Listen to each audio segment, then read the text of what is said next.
네, 반갑습니다. 평균장입니다. 요즘 날씨가 추운데 다들 따뜻하게 입고 다니시죠? 다들 감기에 조심하시고요. 오늘 영상에서는 요즘 시장이 좀 반등이 나온다라는 말이 많지만 비트코인 차트 4시간 봉 차트를 보게 되면은 이게 반등이 나온 것인가? 라는 의문을 만드는 그런 차트를 보여주고 있어요. 그렇다면 과연 왜 반등이 안 나오는 것인가? 또 사람들, 뭐 개인 투자자일 수도 있고 아니면 기관 투자자일 수도 있고 이 사람들은 뭐 어떻게 생각을 하는가? 이런 사람들이 지금 시장을 어떻게 보는지 이걸 정리해 보도록 할게요. 우선 기관 쪽의 시장을 어떻게 보고 있는지 설명을 드리고 싶습니다. 오늘자 USDC의 서클사에서 새로운 이슈가 있었죠. 이 서클사가 상장을 하려고 했는데 투자 유치를 실패했다고 합니다. 하나로 한 10조 정도의 가치가 있고 정확히 계산하면 한 11조 정도가 된다라고 보시면 되는 건데 이 상장할 계획을 버렸다, 투자를 못 받았다라고 합니다. 다행히도 USDC의 가치는 그렇게 떨어지지는 않은 상태이고요. 패깅이 그렇게 풀리지도 않은 상태입니다. 다만 비교를 해보면은 이전에 코인 회사 중에서 가장 유명한 회사가 뭐였죠? 나스닥에 상장한 코인베이스의 티커명은 코인. 이게 나스닥에 상장을 했다라는 말이죠. 근데 지금 실정을 보게 되면은 USDC를 갖고 있는 서클사가 투자금을 유치 못 받아서 상장을 하지 못했습니다. 이것만으로도 저는 지금 기관이 시장을 어떻게 보고 있는지 실시간으로 설명을 한다라고 생각을 하고요. 또 최근 이슈 몇 개만 보여드릴게요. 바이빗 직원을 30%를 해고를 했다. 한 1년 전을 생각을 해보세요. 1년 전에 어떤 일이 있었죠? 하락장이 시작을 했었고 그 하락장이 시작하는 와중에서도 장이 점점 안 좋아지면서 각종 기업들의 정리해고, 레이오프가 있었어요. 근데 지금 세계 3위 거래소에서, 서밀거래소 3위 거래소에서 직원을 30% 해고를 했다. 이 말은 앞으로 시장 있죠. 지금 현재 말고 앞으로 1년 뒤, 2년 뒤, 3년 뒤 이 시장이 안 좋을 것 같다라고 생각을 하는 것과 같아요. 잘 생각을 해보면은 우리가 강세장일 때 있잖아요.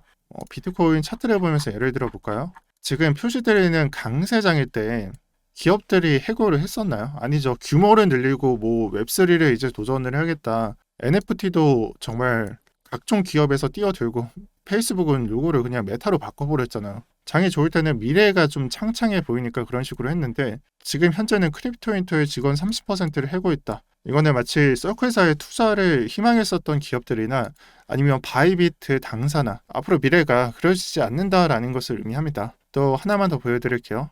지금 현재 시장에서 인력들을 좀 축소하고 있는 기업이 엄청나게 많습니다. 유명하지 않거나 제가 잘 모르는 거래소들을 제외하고 그냥 눈에 띄는 것만 읽어드리자면은 그래서 바이빗이 250명을 해고 있다. 30%가 감소를 했다라고 말을 하고 크라켄 1100명이나 감소를 했습니다. 인력의 30%고요. 그리고 코인베이스 60개 일자리, 이거는 조금 작네요. 또 밑으로 내려보면은 비트맥스 50명 정도 감축을 했다. 직원의 20명. 이건 정말 오래된 거래소죠. 그리고 갤럭시 디지털, 크립토닷컴, 제가 봤을 땐 직원 중에서는 가장 많은 것 같은데 인원을 2,000명이나 축소를 했고요. 전 직원의 약 3에서 40% 정도에 해당합니다. 그래서 읽어보시면은 약 반년 동안 거래소 등이나 아니면 웹3, 또 NFT 종목들, 또 메타버스 종목들을 추구하는 기업에서 인원 감축을 나서고 있다. 기업의 재정들을 약간 축소하는 움직임을 가져가고 있다라고 보시면 될 것 같아요. 아까 봤었던 움직임이 있죠. 크립토닷컴, 블록바이, 비트맥스, 바이빗, 코인베이스. 이게 마치 지금 벌어지는 일 같은데 사실 6개월 전에도 똑같은 행동을 했었습니다. 날짜를 보시면은. 그래서 22년도 6월부터 또는 4월부터 이런 일이 있었다라고 보시면 되겠고요. 그래서 약 8개월째 기업들이 생각을 하는 앞으로 비트코인의 미래 가치가 긍정적이지 않습니다. 부정적인 것을 너무나 명확히 보여주고 있고 이 다음으로는 두 번째로 채굴자를 한번 비교를 해볼게요. 저는 채굴자를 비교를 할 때 일단은 채굴자의 물량이 어디로 나갔고 얼마나 팔았는지 그런 것들을 가늠해 보고 싶고 채굴 난이도 또 해시레이트를 좀 비교를 해보고 싶습니다. 현재 해시레이트나 채굴 난이도의 경우에는 별다른 이상 징후가 없습니다. 예전에 1년 반 전에 21년도 4, 5월 달에 해시레이트가 갑자기 감소한 경향이 있었죠. 그리고 이 시기에 급격한 하락장과 약세장이 반복됐고요. 그래서 이렇게 내려갈 때는 좀 조심해야 된다라는 말이 성행을 하는데 지금까지는 눈에 보이는 하락은 없습니다. 다만 정말 초단기적으로 봤을 때는 한 이틀 정도를 봤을 때 좀 안 좋은 일이 발생을 합니다.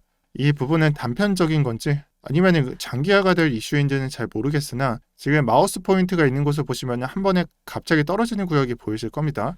그래서 이 부분이 확대한 차트인데 37에서 34까지 확 내려옵니다.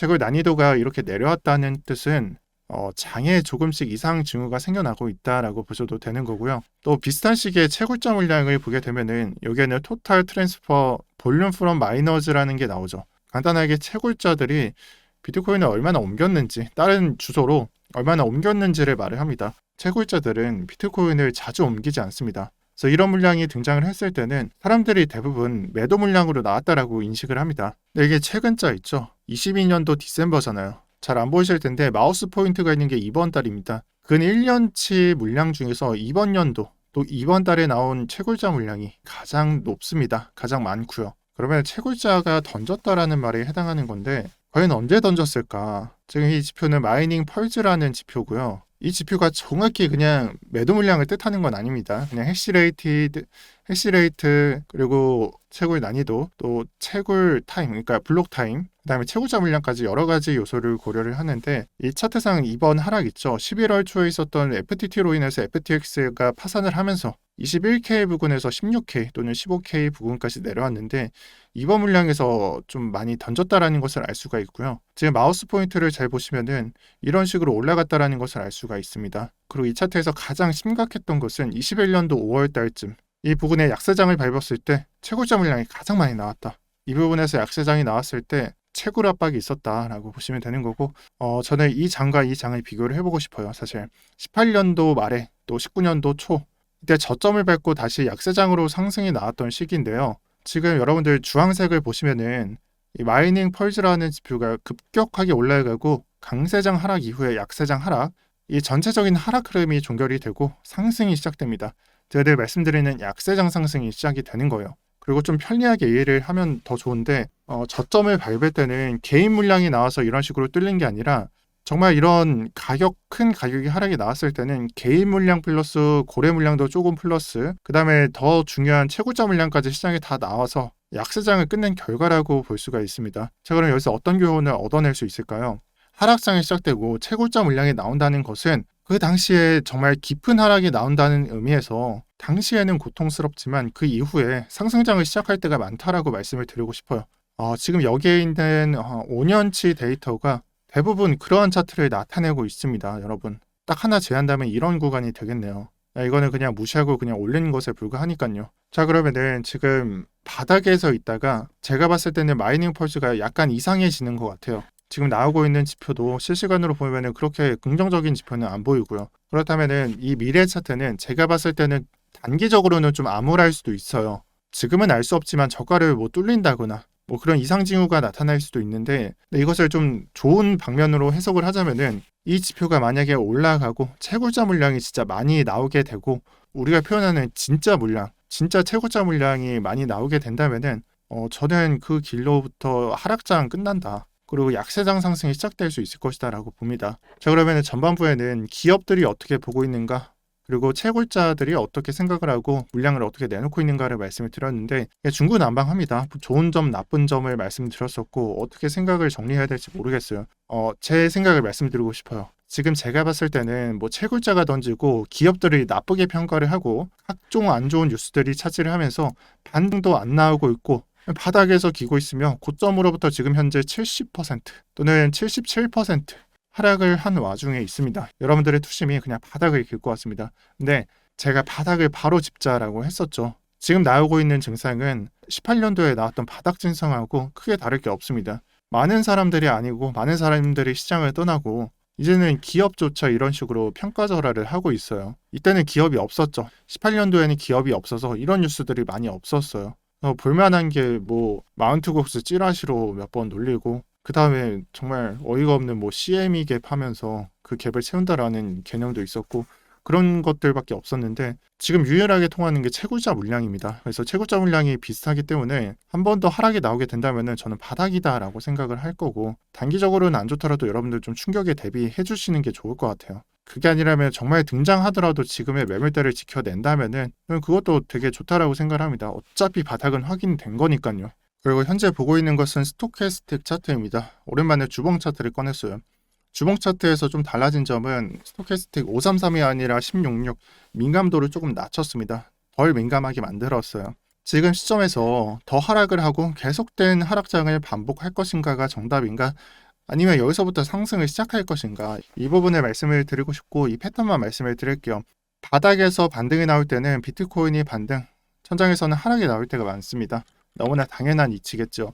그리고 여기서 하나 더 말씀을 드리자면은 강세장일 때는 이런 패턴을 가져가고 큰 상승이 나오게 됩니다. 약간 웨지 패턴처럼 비슷하게 보셔도 좋아요. 아마 영상을 많이 보신 분들은 좀 익숙하실 겁니다. 그리고 그 이후에 하락을 할 때 큰 하락이 나오고 또 바닥에서 반등이 나오고요. 그 다음에 하락을 할 때 더블 탑으로 고점이 낮아진 형태로 하락을 시작을 하고, 그 다음에 자세히 보시면은 웨지 패턴과 비슷하다라고 말씀을 드렸는데 하락의 경우에도 저점을 약간 낮추는 형태, 고점은 더 낮아지지 않는 형태로 진행이 될 때 대세 하락장이 나옵니다. 그래서 대세 상승장과 대세 하락장이 이런 식으로 표현이 되고요. 그렇다면은 중요한 게 뭐냐? 결국에는 바닥이 왔으니까 반등할 때가 나오겠죠. 마치 이때처럼요. 이때 골든크로스 이후에 상승이 나왔었고 제가 말하는 약세장 상승으로서 구간을 밟았습니다.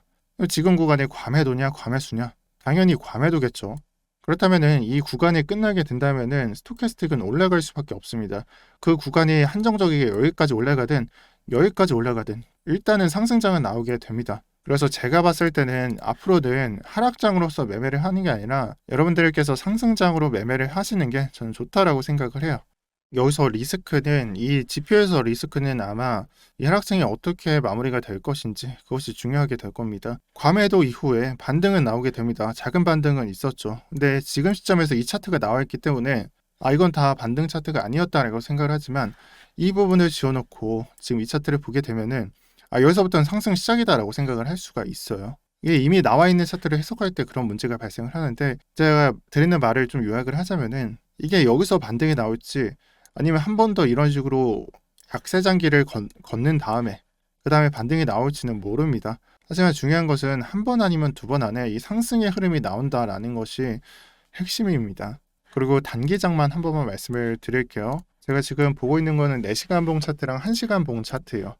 일단 1시간 봉 차트부터 복기를 해볼게요. 60에서는 사실상 지금은 안 봐도 될 것 같아요. 이 1시간 봉 차트에서 오늘장 자정쯤에 데드크로스가 발생을 했고 이 21선의 저항을 맞으면서 내려가고 있다라고 해석을 할 수가 있습니다. 요즘 패턴상으로는 1시간 봉 차트가 되게 중요합니다. 1시간 봉 차트에서 상승의 흐름을 보게 되면은 너무나 명확하게 5일선이 21선을 타고 올라가는 흐름을 잘 보여주고 있어요. 이 흐름과 이 흐름을 비교를 해보면 잘 아실 겁니다. 그러면은 이 장 안에서 상승을 보고 계신 분들은 5일선이 올라가고 확정을 받아야지 그 장의 극복이 가능합니다. 그 전까지는 그냥 조정 구간으로 하락으로 보는 게 맞습니다. 자, 그리고 1시간 봉이 민감도가 높고 4시간 봉이 민감도가 낮다, 덜 민감하다라고 말씀을 드렸는데 이 4시간 봉 상에서도 1시간 봉이 이렇게 움직였기 때문에 지금 시간 딱 직전 이 9시 봉에서 데드크로스가 발생을 했고 지금 현재 그 구간을 테스트 중에 있습니다. 그래서 지금 촬영 시간이 16시 38분인데 앞으로 17시가 되면 이 봉은 확정이 나고 이평선도 확정이 나고요. 데드크로스 확정입니다. 그러면 앞으로 어떻게 해석을 해야 되냐면은 그냥 조정 구간이다. 그것도 21선 위로 올라가기 전까지는 방향성을 위로 보지 않는다라고 생각을 하면서 매매를 하셔야 됩니다. 이게 단기장 해석이에요.